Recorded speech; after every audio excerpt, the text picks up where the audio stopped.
Olá, queridos alunos, aqui é o Wesley, professor de História, e nós vamos falar sobre a Revolução Francesa e eu vou explicar como vocês vão realizar a semana 2 do PET. Nós temos a sociedade francesa do século XVIII, que era dividida em 3 estados, a sociedade do antigo regime. No primeiro estado estava o clero, no segundo a nobreza e no terceiro os camponeses, a burguesia e os sans-culottes, que era uma classe aí de diversos profissionais, de diversas pessoas, profissionais da cidade, profissionais aí, pequenos comerciantes, dentre outros, que faziam parte desses sans-culottes aí. Basicamente, nós temos aí essa massa aí de 97% da população como a pagadora de impostos, né, com suas obrigações impostas. Houve uma grave crise econômica no século XVIII por alguns motivos dentro da França. O primeiro aí são os elevados gastos que a corte tinha, né, que a corte causava aí com seus luxos. O segundo foi o déficit causado pelas guerras dos 7 anos e as guerras de independência dos Estados Unidos, que a França participou, que a França financiou isso. Depois nós temos aí secas, 20 anos de secas e péssimas colheitas nas décadas de 1770 e 1780, o que causou uma elevação no custo de vida das pessoas e uma inflação aí de 62%. E nós temos a convocação, diante dessa crise, para resolver o problema econômico aí, a convocação dos Estados Gerais. Os Estados Gerais eram uma reunião aí com representantes de cada um dos estados para resolver os problemas, para resolver as maracutaias e as tretas aí, né? Então vamos lá. O terceiro estado, nessa primeira reunião, nas primeiras reuniões, já reivindicava a mudança na forma de voto. Como que era o voto, né, de cada estado? Era cada estado. Então, primeiro estado tinha direito a um voto, segundo um voto, terceiro um voto. Geralmente, o primeiro e o segundo estado votariam juntos, o que faria com que sempre o terceiro estado perdesse. Então, eles acreditavam que uma forma uma forma mais justa seria o voto individual. Então, cada delegado teria direito, uma vez que o terceiro estado tinha um número maior de delegados, então, certamente, isso favoreceria na hora das decisões em relação aos estados gerais aí, as reformas que necessitavam ser feitas. É lógico que isso aí causou muita treta, causou muito impasse, e isso fez com que as reuniões fossem durante um mês, causando aí grande desconforto, e, por fim, o terceiro estado se declarou em Assembleia Nacional para elaborar uma Constituição. Olhem bastante aí, semana passada nós aprendemos sobre o Iluminismo, onde que está a Constituição, onde que está o Iluminismo dentro da Revolução Francesa. Ok?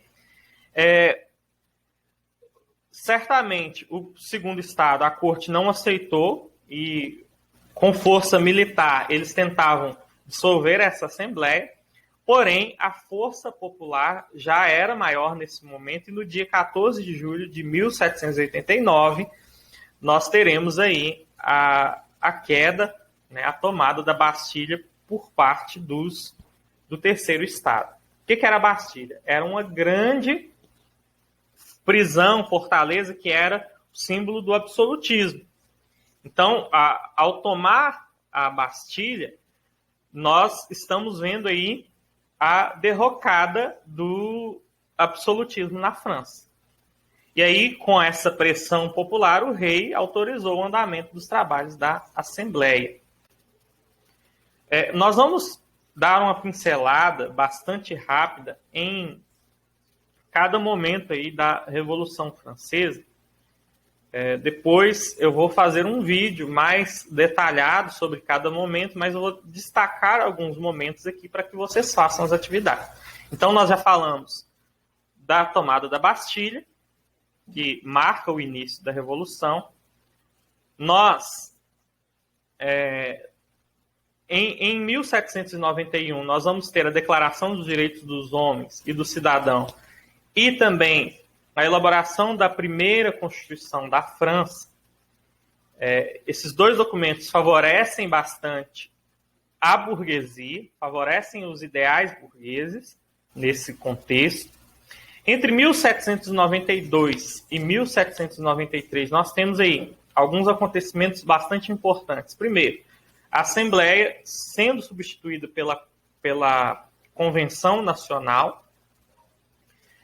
O rei Luís XVI ele é preso, julgado e executado. E nesse contexto, nós temos aí os discursos daquelas pessoas que votaram pela execução. Então, um dos principais discursos que condenaram o rei Luís XVI à guilhotina foi o de Louis Antoine de Saint-Just. Então, é importante que nós pensemos na eloquência, na importância do discurso dessa pessoa para a condenação, para o julgamento do rei Luís XVI. Ok? De 1793 a 1795, nós temos o período que se chama Terror. Então, os jacobinos tomam o poder e eles passam a perseguir e a guilhotinar opositores, ok? Ou seja, condenar a guilhotina os opositores aí dos regimes por meio do Comitê da Salvação Pública. Isso gerou a reação termidoriana, ou seja, os girondinos se revoltaram contra isso, reagiram contra isso e tomaram o poder e anularam essas decisões dos jacobinos, inclusive perseguindo e guilhotinando também os jacobinos. O próprio Robespierre, que governou a França, foi guilhotinado pelos girondinos. A partir de 1795, nós temos o governo do Diretório. Já não era uma pessoa somente que governava, mas um grupo de pessoas que foi governando. Esse grupo tentava favorecer basicamente a burguesia. E aí, em 1799, no momento de crise desse governo diretório, nós vamos ter, por fim, o golpe dado por Napoleão Bonaparte, que acabou por também continuar favorecendo a burguesia. Então, não tem essa ideia de igualdade aqui mais. Havia uma ideia de igualdade lá no começo da Revolução, mas não existe mais essa ideia dentro do contexto aí do governo de Napoleão. Então, basicamente é isso que vocês precisam, pelo menos para compreenderem as atividades dessa semana. Então, nós vamos passar às atividades. Elas estão nas páginas 68 e 69. A primeira trata justamente do discurso do Saint-Just. É uma questão de múltipla escolha. E a número 2 é uma questão aberta que pergunta sobre a questão de Napoleão Bonaparte surgir como um garantidor da igualdade social. Será que isso é verdade? Será que isso representa o que é verdadeiro? Então, está bastante simples. Tenho certeza que vocês vão conseguir responder com tranquilidade. Prestem bastante atenção na aula. E bons estudos. Deus abençoe vocês. Qualquer dúvida, eu estou à disposição.